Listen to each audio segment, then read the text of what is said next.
De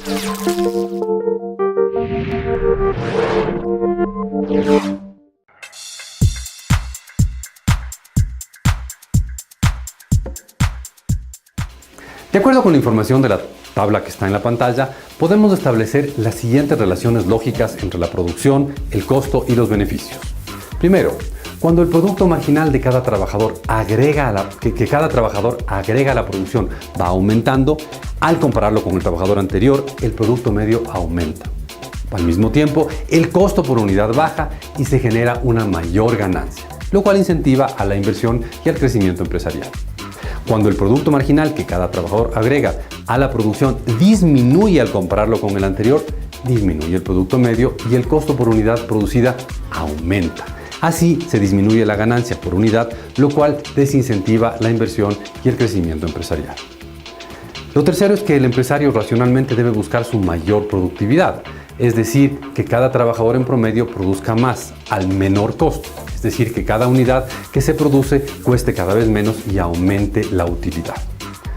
En cuarto lugar, el empresario contratará, en este caso, al trabajador número 11, que es el que mayor utilidad genera, es decir, en el momento en que su utilidad es máxima, pero ya no contratará al trabajador número 12.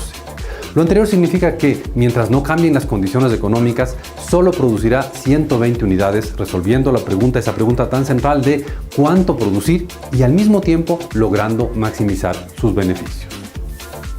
Veamos ahora cuáles son los costos de producción. Lo primero que podemos definir es que existen dos grandes tipos de costos dependiendo del plazo en que se tomen las decisiones. El primero es el costo fijo, aquel que el productor debe incurrir independientemente del uso de la capacidad instalada de producción. Por ejemplo, la producción de pan requiere un horno, pero si el productor decide no producir una sola unidad de pan o si decide utilizar el horno a la máxima capacidad, de todas maneras deberá pagar el costo del horno.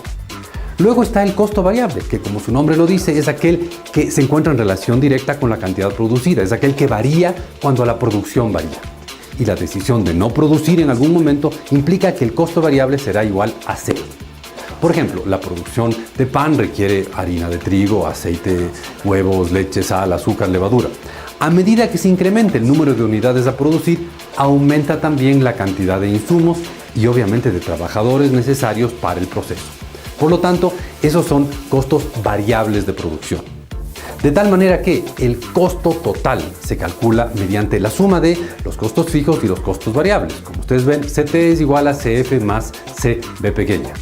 Al igual que en la producción, las herramientas que se deben conocer para tomar las mejores decisiones son, primero, el costo medio total. Es el conocer cuánto le cuesta en promedio cada unidad que se produce, por lo cual hay que dividir el costo total, fijo más variable, para el número de unidades producidas. También tenemos el concepto del costo marginal, que es clave en la economía. Y es que todo empresario debe conocer cuánto le cuesta una unidad adicional, cuánto le cuesta producir una unidad más, cuál es el incremento del costo total de producción cuando decido aumentar una unidad más de producto, el costo marginal. Siendo el objetivo fundamental de un empresario el maximizar sus beneficios, todo productor buscará que el costo de producir una unidad adicional sea menor o máximo igual que el ingreso proveniente de esa unidad adicional, que al final es el ingreso marginal el momento en que lo vende en el mercado. Es decir, que comparará el precio de venta contra el costo, de manera que si le cuesta más de lo que recibe al venderla, no la produce, y si le cuesta menos, sí la produce. El límite de la producción se da cuando le cuesta lo mismo en lo que la vende. De ese comportamiento racional, maximizador de ganancias, se deriva lo que se conoce en la economía como la regla de oro del productor, que se puede resumir en lo siguiente: el costo marginal ha de ser igual al ingreso marginal.